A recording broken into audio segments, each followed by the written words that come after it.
Les invito también a poner sus celulares en vibrador o en silencio y a que abran sus Biblias en el libro de Segunda de Samuel, capítulo 6. Segunda de Samuel, capítulo 6. Este es un pasaje bastante controversial. Este es uno de esos pasajes en los que por alguna razón nos sentimos en la capacidad de poner a Dios en el banquillo y tomar nosotros el lugar de juez. Este es uno de esos pasajes en los que en algún momento nos hemos dicho, ¿por qué?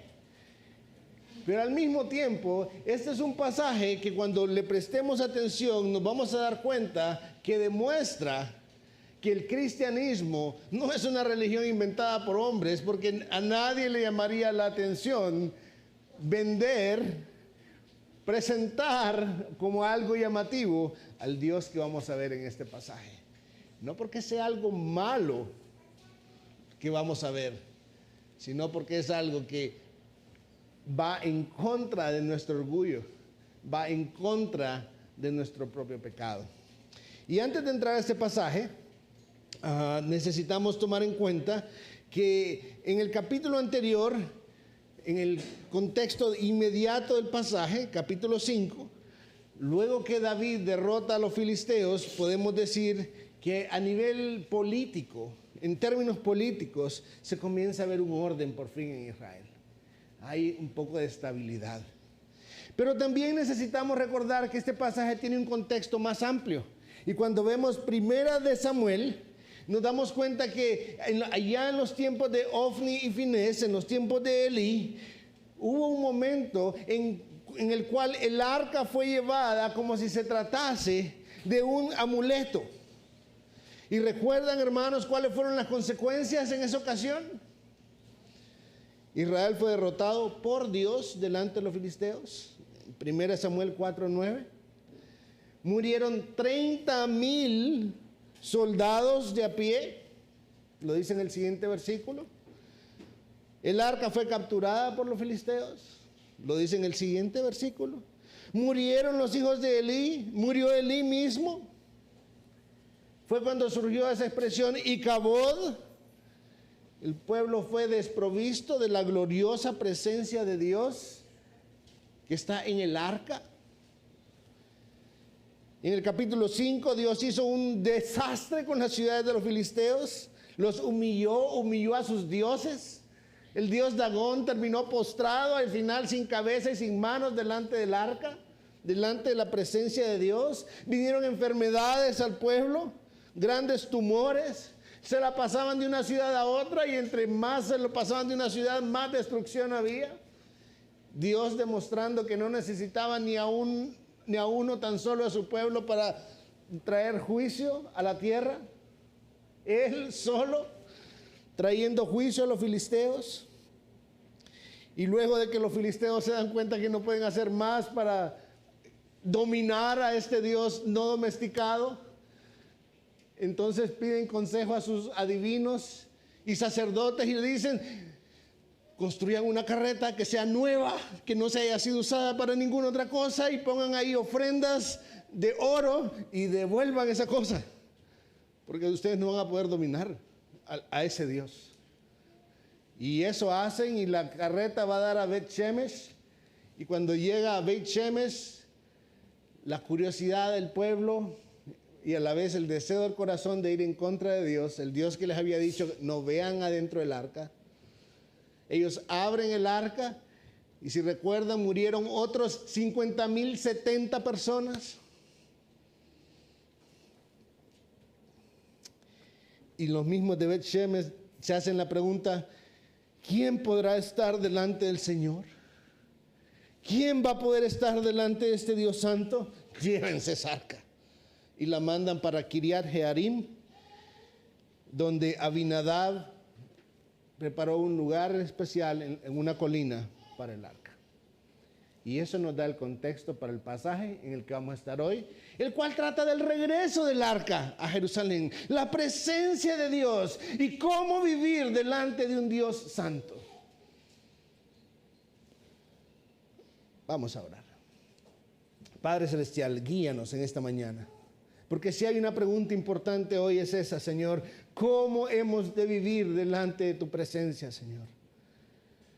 ¿Cómo hemos de vivir delante de ti? ¿Cómo hemos de tener un concepto correcto de quién eres tú y de quién somos nosotros y de cómo es esa relación que tú has establecido con nosotros, Señor? Concédenos hoy que toda distracción sea puesta a un lado, Señor. Y concédenos hoy el deseo profundo de prestar atención a tu palabra y poder ser edificados por ella para nuestra vida, Señor, para una mejor adoración a tu nombre. En Cristo Jesús. Amén. Vamos a leer el pasaje, hermanos. Vamos a comenzar. Vamos a ver 2 puntos hoy. Temor de Dios y gozo de Dios. Y vamos a comenzar con los primeros 5 versículos. Los primeros 5 versículos. Dice: volvió David a reunir a todos los hombres escogidos de Israel, 30,000. Y David se levantó y fue con todo el pueblo que estaba con él a Baala de Judá, para hacer subir desde ahí el arca de Dios, la cual es llamada por el nombre del Señor de los ejércitos, que está sobre los querubines. Pusieron el arca de Dios sobre un carro nuevo, para que la pudieran llevar de la casa de Abinadab, que está en la colina.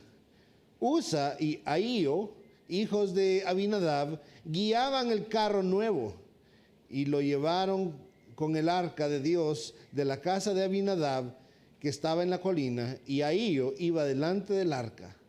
David y toda la casa de Israel se regocijaban delante del Señor con toda clase de instrumentos hechos de madera de abeto y con liras, arpas, panderos, castañuelas y címbalos.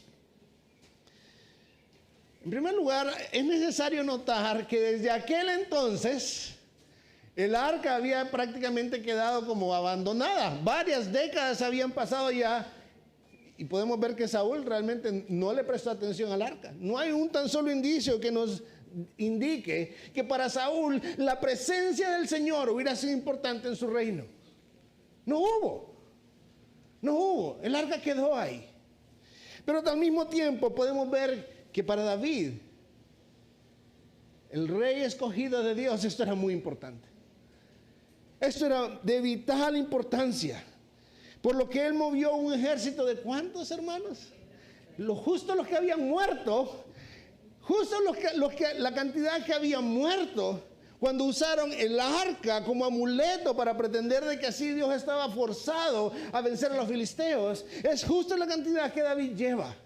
Porque este pasaje viene a ser como dice un pastor, un comentarista, como una reversión de lo que sucedió en esa batalla de Afec, en la que se perdió el arca en 1 Samuel capítulo 4 al 6. Y esto viene a ser como un giro. Se perdió, ahora la estamos trayendo de vuelta, la estamos regresando. La presencia de Dios y Cabod se había perdido del pueblo. Y ahora era necesario traerla de vuelta, ya que Él es el rey. David está reconociendo que Dios es el rey, que Él es un sirviente, aún como rey humano. Él viene a ser un sirviente del Dios del cielo. Y dice el texto que David fue y se levantó y su intención era regresar el arca, llevarla a donde debía estar, llevarla para que fuera Dios mismo guiando al pueblo. Y este retorno se lleva a cabo como una procesión de victoria real. El rey venció. Ya los enemigos han sido puestos bajo sus pies. El rey está entrando a la ciudad en victoria. El arca por sí misma, en el diseño, si ustedes recuerdan el diseño del arca, el arca era una cajita de madera de acacia, bañada en oro. Y sobre el arca o como parte del arca incluso, había una tapadera encima llamada el propiciatorio.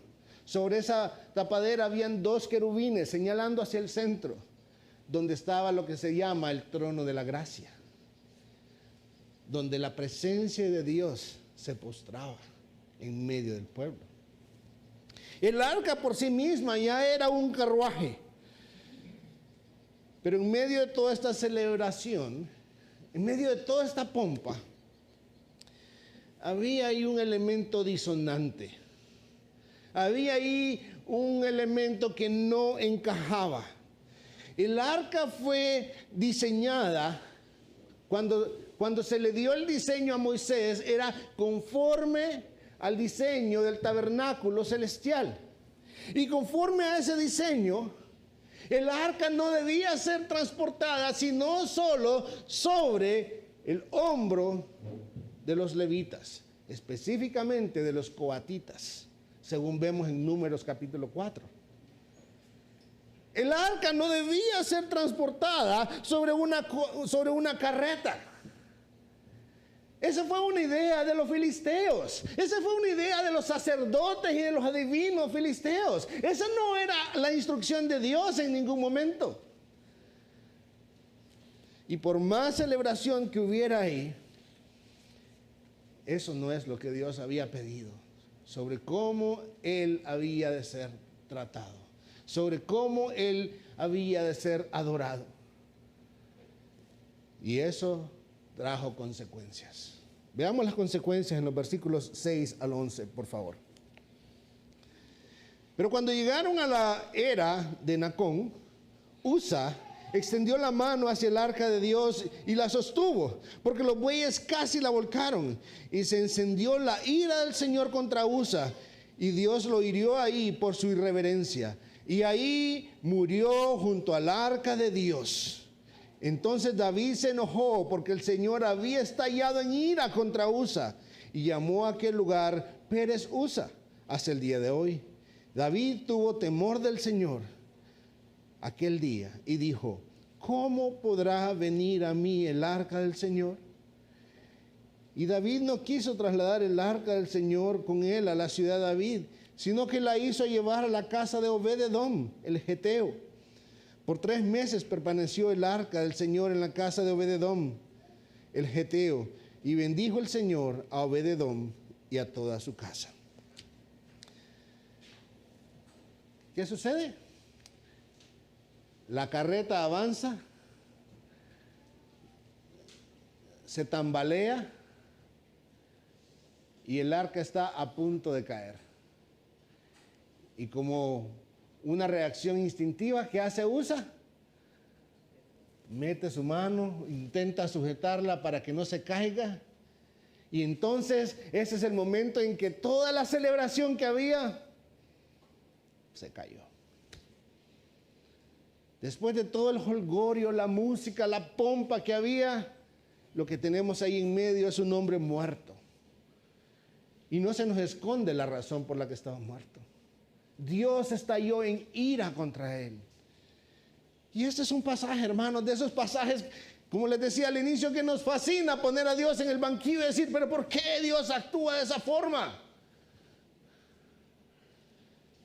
Y no podemos ver que lo que está sucediendo ahí es misericordia.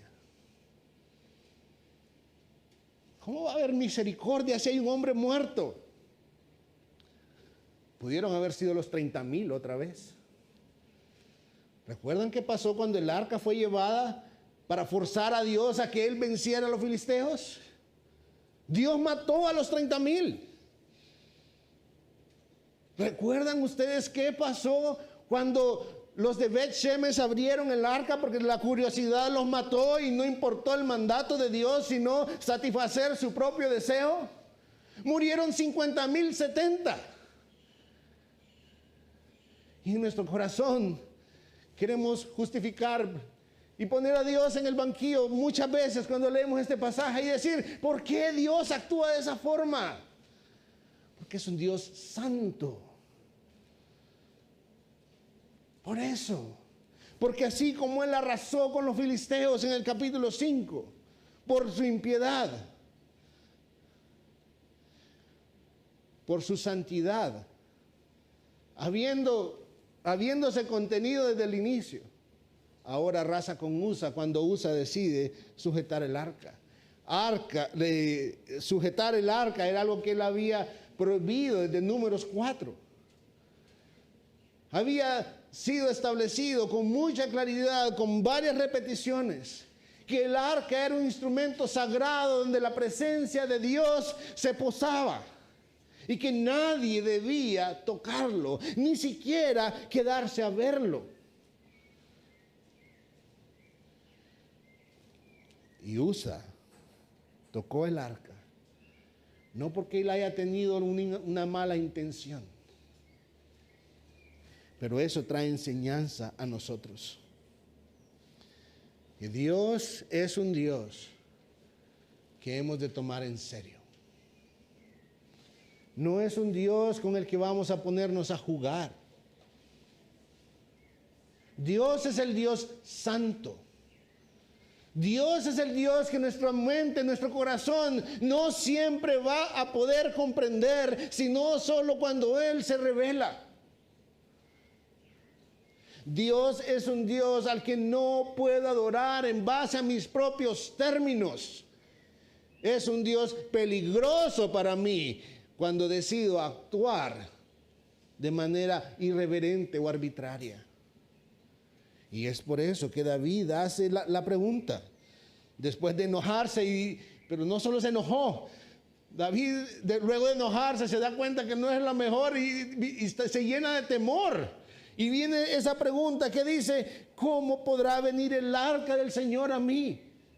Él no está pensando en cuál estrategia de movilización. No, esa no es la pregunta que él está haciendo.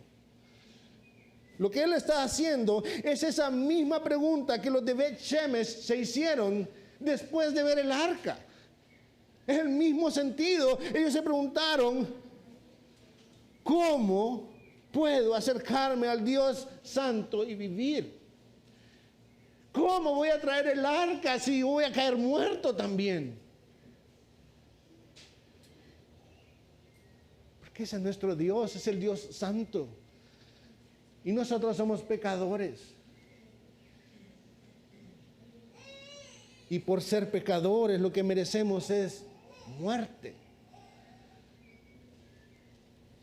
Así que lo que estamos viendo aquí, hermanos, no es ese pasaje de decir, yo sabía que él iba a encontrar a Dios una cosa en la... No es eso. Lo que estamos viendo es una expresión del Dios santo, pero al mismo tiempo imparcial, que así como trae juicio sobre el impío, va a traer juicio sobre su pueblo para limpiarlo también. Ese es nuestro Dios. El Dios que demanda una forma específica para ser adorado. La adoración no queda a criterio de nuestra imaginación, hermanos. No, miren, yo vi algo que que se hizo en el mall el otro día y viera qué montón de gente trajo. Hagámoslo en la iglesia también. No, hermanos. Es delante del Dios santo. Es Él el que nos indica cómo ha de ser adorado, no nuestra imaginación. Podía haber sido muy cómodo usar una carreta y bueyes para no tener que cargar, pero no es lo que Dios había establecido. Es Él el que nos va a indicar cómo adorarle correctamente. Y eso lo que trajo fue terror al pueblo. Fue miedo, fue temor. ¿Cómo voy a vivir delante de este Dios? Pero hay un giro en el pasaje. Por alguna razón, hay una razón. Pero este pasaje tiene dos eventos, yo diría los dos eventos más complicados de Samuel. Y los tiene juntos en el mismo capítulo. Por un lado la muerte de Usa y por otro lado lo que vamos a ver a continuación. Veamos los versículos 12 al 19. Y se dio aviso al rey David El Señor ha bendecido la casa de Obed-edom y todo lo que le pertenece a causa del arca de Dios. Entonces David fue y con alegría hizo subir el arca de Dios de la casa de Obed-edom a la ciudad de David. Y cuando los portadores del arca del Señor habían andado 6 pasos, David sacrificó un buey y un carnero cebado. David danzaba con toda su fuerza delante del Señor y estaba vestido con un efod de lino. David y toda la casa de Israel hacían subir el arca del Señor con aclamación y sonido de trompeta. Sucedió que cuando el arca del Señor entraba a la ciudad de David, Mical, hija de Saúl, miró desde la ventana y vio al rey David saltando y danzando delante del Señor y lo despreció en su corazón. Metieron el arca del Señor y la colocaron en su lugar dentro de la tienda que David había levantado para ella. Y David ofreció holocaustos y ofrendas de paz delante del Señor. Cuando David terminó de ofrecer el holocausto y las ofrendas de paz, bendijo al pueblo en el nombre del Señor de los ejércitos. Después repartió a todo el pueblo, a toda la multitud de Israel, tanto a hombres como a mujeres, una torta de pan, una de dátiles y una de pasas a cada uno. Entonces todo el pueblo se fue, cada uno a su casa. Cuando Dios comenzó a bendecir a Obed-edom, 3 meses estuvo el arca ahí, David comprendió que era el momento de hacer otro intento. 3 meses, seguramente David tuvo que volver a la ley. Tuvo que instruirse, recordar lo que Dios ya había dicho. Pero en esta ocasión ya no fue con carreta y bueyes, no. Hubo cambios importantes en la manera de mover el arca, en la manera de tratar con la presencia de Dios, en otras palabras. En primer lugar, el arca ya no fue llevada en esa carreta, sino que fue movida por hombres. Lo podemos ver ahí en el mismo pasaje.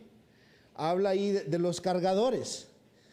Es la manera como Dios lo había establecido. Hombres de a pie. Muy probablemente David usó levitas, porque es lo que Dios había establecido. No solo eso, cuando nosotros vemos el pasaje paralelo a esto en Crónicas, dice, entonces David dijo, nadie ha de llevar el arca de Dios sino los levitas. Así que sí eran levitas, porque el Señor los escogió para llevar el arca de Dios y servirle para siempre. David fue a la ley.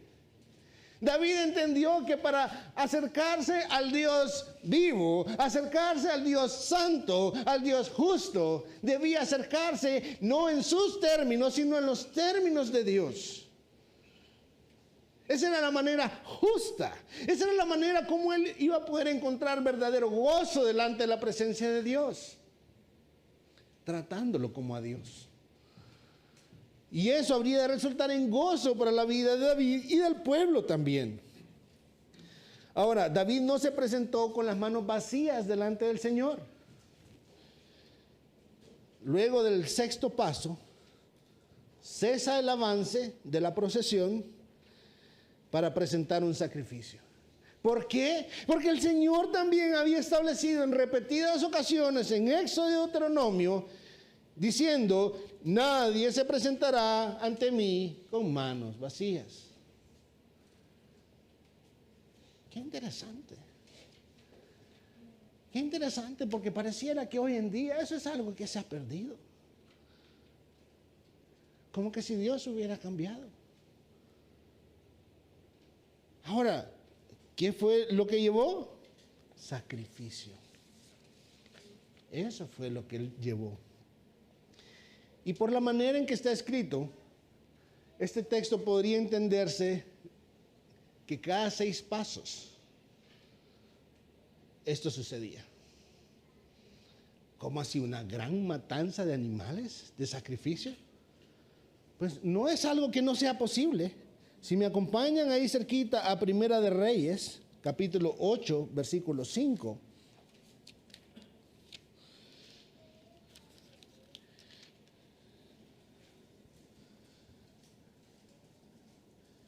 Primera de Reyes 8, versículo 5. Dice, el rey Salomón y toda la congregación de Israel que estaba reunida ante él, estaban con él delante del arca, sacrificando tantas ovejas y bueyes que no se podían contar ni numerar. Y aún así, todo este sacrificio era insuficiente. Solo el sacrificio perfecto de Cristo es suficiente para que muriendo una sola vez, la ira de Dios fuera satisfecha en nuestro lugar. Pero los cambios no solo se dieron en cómo transportar el arca. David mismo sufrió cambios. Él ya no iba en esta procesión como el rey. David mismo cambió incluso su vestidura y se puso un efod sobre sí mismo, y luego de ponerse ese efod empezó a danzar enérgicamente. No esperen que les muestre cómo, hermanos. Intenté practicar los pasos y no me salió muy bien. Terminé con un dolor por aquí. Se puso un efod y danzó enérgicamente durante toda esa procesión hasta Jerusalén. Y lo que él asumió, no sé qué canción era, Jenny. Y lo que él asumió ya no fue un rol como rey. No estoy diciendo que dejó de ser rey, sino que asumió un nuevo rol como sacerdote. De tal manera que en esta entrada, David está como el rey sacerdote, apuntando directamente a quién, hermanos, a nuestro Cristo Jesús. Apuntando a nuestro Cristo Jesús en esa entrada gozosa, triunfal, después de poner a todos sus enemigos bajo sus pies.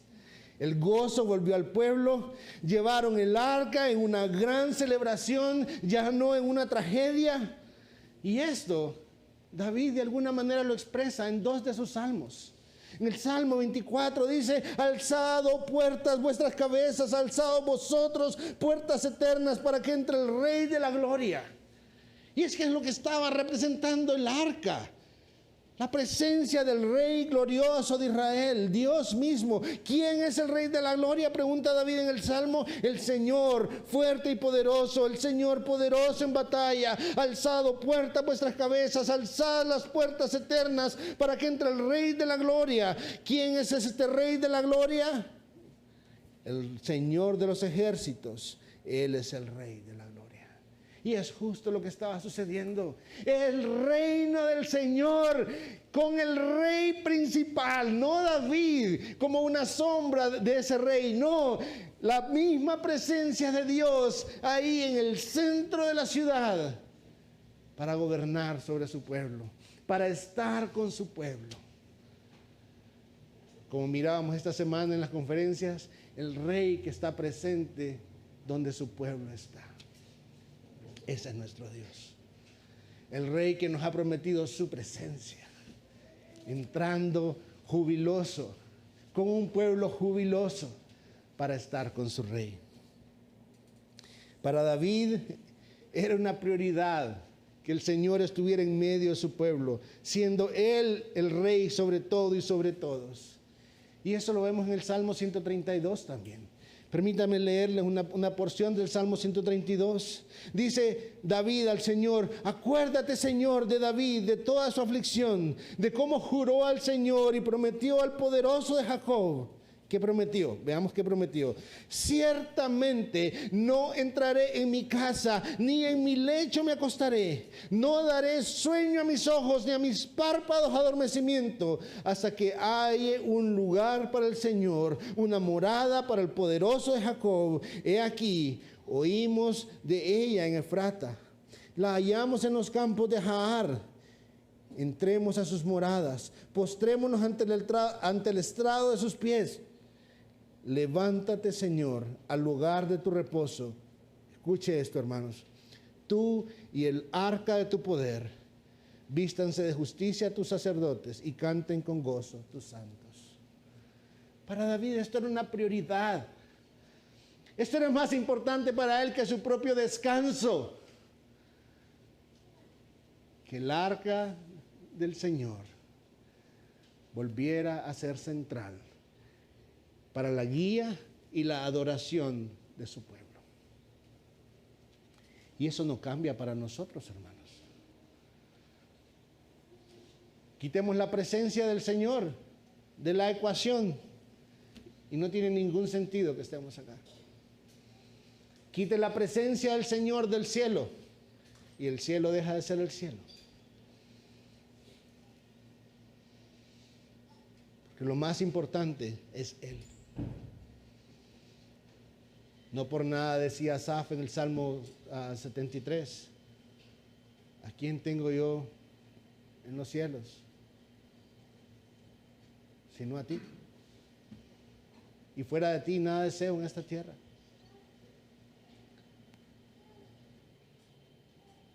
Porque como pueblo de Dios, nuestra vida gira alrededor de Dios.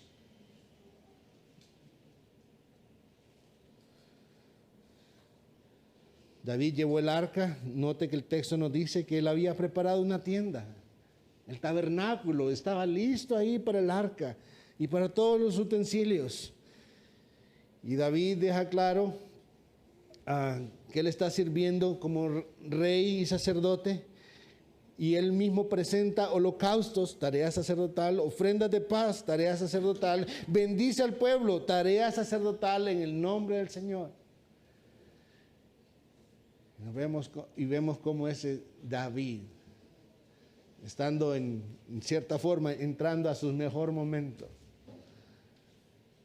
está guiando al pueblo en adoración correcta a su Dios.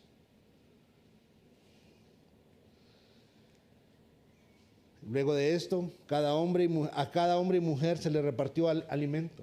Es costumbre de un rey victorioso. Note los dos roles ahí. Costumbre de un rey victorioso que regresa hacia su pueblo, traer regalos para su pueblo. Y de manera generosa, no solo fue a los cabezas de familia, cada hombre y mujer que estaba ahí, cada uno de ellos regresó con alimento para su casa. Y el pueblo por fin pudo regresar a sus casas en paz. En paz. Porque Dios estaba en medio de su pueblo y ellos estaban con vida.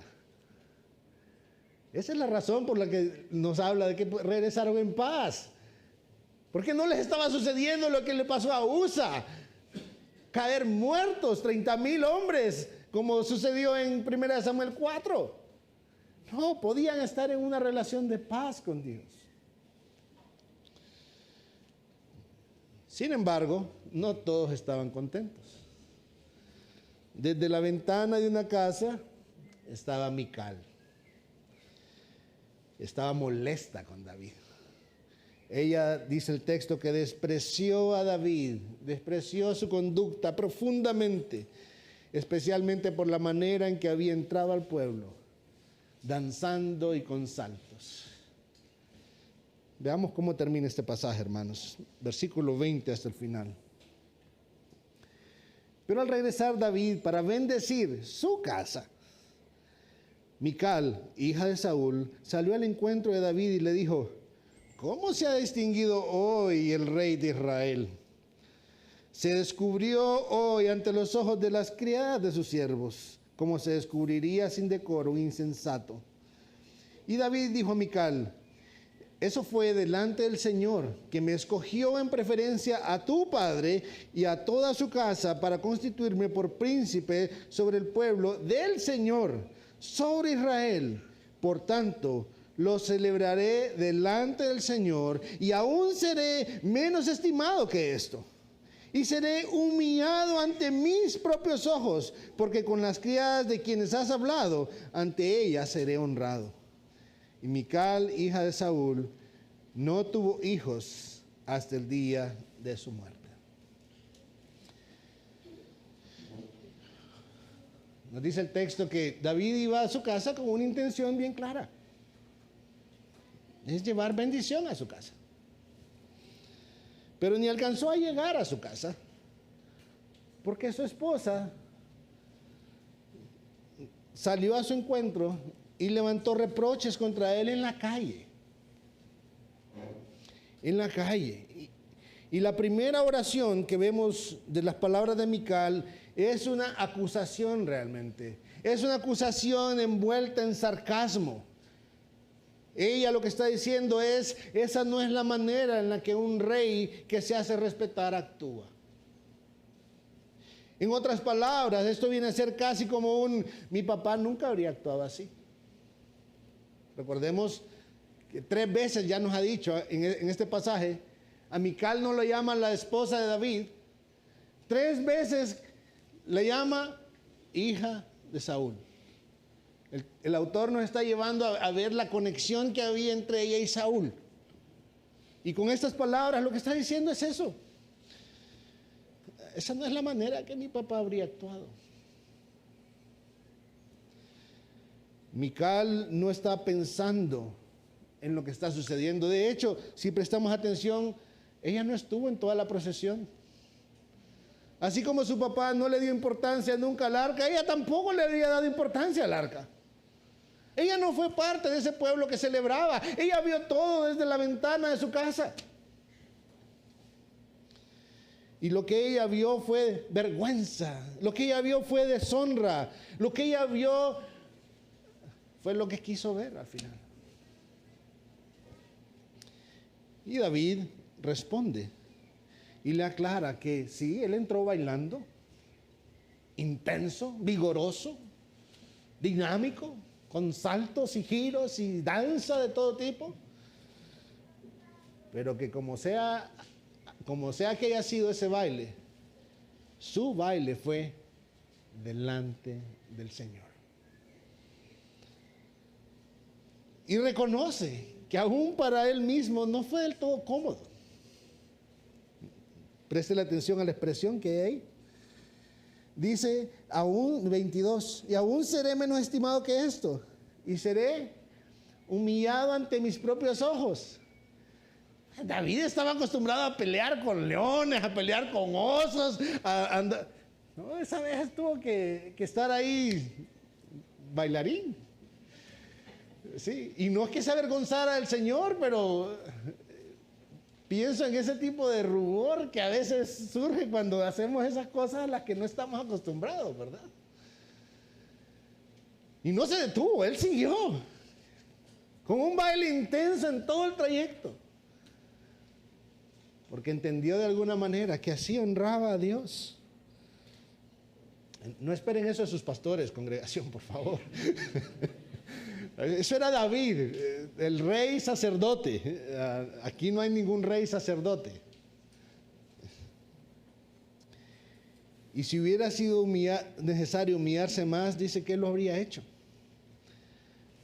Este no era un momento en el que David estaba pensando en defender su honor. Este era un momento en el que David estaba listo para humillarse aún más delante de Dios si era necesario. Y es justo lo que vemos en Cristo Jesús. Se humilló a lo sumo. ¿Qué hay para nosotros en este pasaje, hermanos? En este pasaje David nos enseña cómo podemos acercarnos al Dios vivo y no morir en el intento, sino vivir gozosos. Eso es lo que este pasaje nos está enseñando. Este pasaje nos enseña que para eso necesitamos ver a aquel a quien está apuntando David, al verdadero rey y sacerdote, que es Cristo Jesús. ¿Qué hizo David? Obediencia. Cristo lo hizo de manera suprema. Cristo obedeció la ley sin fallar en nada. Si dependiéramos nosotros de nuestra propia obediencia, caeríamos muertos delante de Dios, hermanos. Ya estaríamos muertos. Pero Cristo vivió en perfecta obediencia, cumpliendo la ley de Dios. Y es por su justicia y por su santidad que nosotros hoy podemos acercarnos a Dios. No por ninguna otra razón. En segundo lugar, David nos mostró un sacrificio, o múltiples sacrificios. El texto nos deja con cierta ambigüedad ahí. Pero sacrificio. Esto nos apunta al sacrificio de Cristo. Interesante, en Cristo no solo vemos un rey que es sacerdote, sino que vemos un sacerdote que al mismo tiempo es el sacrificio mismo. El sacrificio perfecto. Nosotros somos pecadores. Nosotros merecemos morir, pero Cristo pagó el precio en la cruz, poniéndose Él mismo para que todo aquel que en Él cree encuentre a través de Él perdón y acceso al Padre. La otra cosa que David nos mostró aquí es humillación. Y esto nos apunta a la humillación de Cristo. Nosotros merecíamos sufrir la más profunda humillación por haber ofendido la más alta dignidad que existe en todo el universo, la dignidad de Dios. Pero fue Cristo, nuestro Rey y sacerdote, el que fue humillado aún en términos humanos de la manera más vil y despreciable en esa cruz. El que fue humillado en su encarnación, el que fue humillado por la maldición de la cruz, tomando mi lugar, tomando su lugar, para que también nosotros pudiéramos ser partícipes de las bendiciones a través de Él. Eso es lo que nos apunta este pasaje, hermanos. Somos llamados a obedecer a Cristo, a poner nuestros ojos en Cristo, el que obedeció la ley por completo, a poner nuestros ojos en el sacrificio de Cristo, pero también a presentar nuestra vida como sacrificio vivo, a poner nuestros ojos en la humillación de Cristo, pero también a humillarnos bajo la poderosa mano de Dios. A eso somos llamados, hermanos. Y por último, Dios por medio de Cristo nos ha libertado con las manos llenas. No nos presentemos delante de Dios a adorar, despreciando la presencia de Dios entre nosotros, hermanos. Dios sigue siendo Dios. Él es santo y justo, y así seguirá siendo por la eternidad. Y si aún no hemos sido consumidos, solo ha sido porque es un Dios paciente y misericordioso. Pero Él nos ha libertado con manos llenas, para que con manos llenas vengamos y tomemos en serio la adoración. Hermanos, la adoración no solo es el momento de la predicación. Yo no sé si usted se ha dado cuenta, pero tome su boletín. ¿Qué hay al inicio? Un llamado a la alabanza. ¿Qué hay después? Nuestra respuesta hacia ese llamado a la alabanza. Es parte de adorar. Es parte de la adoración, no el boletín. Responder a nuestro Dios. No nos perdamos de eso. ¿Qué hay después? Confesión. ¿Qué creemos de Dios? ¿Qué nos dice la Biblia? Hay lectura de la palabra. Y cada vez que leemos la palabra nos damos cuenta que la luz de la palabra, cuando viene sobre nosotros, muestra nuestro pecado. ¿Y qué hacemos? Confesamos nuestro pecado, hermanos. Es parte de la adoración a Dios. No se pierda de eso. El culto de adoración no es un restaurante de comida buffet en el que tomamos lo que nos gusta. Si empezamos a quitar de la Biblia lo que nos gusta, lo que no nos gusta, y solamente nos quedamos con lo que nos gusta, no estamos creyendo en Dios. Agustín decía que cuando hacemos esto realmente estamos creyendo en nosotros mismos.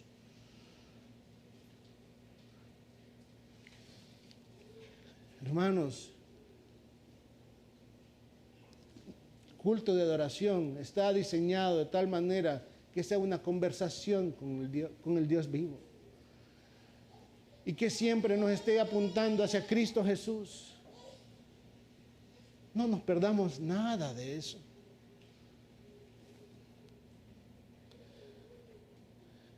Esto incluye cuando participamos de las ofrendas, cuando participamos de la cena del Señor. Mire qué interesante. En esos dos casos, la Biblia nos habla de personas que murieron participando de la cena del Señor indignamente u ofrendando hipócritamente. personas a las que Dios mató. Y esto debe ayudarnos a quitar esa noción que a veces tenemos de que el Dios del Antiguo Testamento era un Dios malo y severo y el del Nuevo Testamento es un Dios... No, Dios no ha cambiado. Él sigue siendo no malo y severo, justo y santo y digno de suprema alabanza, conforme a su palabra. Somos criaturas caídas, llamados al enorme privilegio de adorar al Dios Santo. Y para poder disfrutar y que este privilegio resulte en gozo, necesitamos hacerlo como Él lo pide.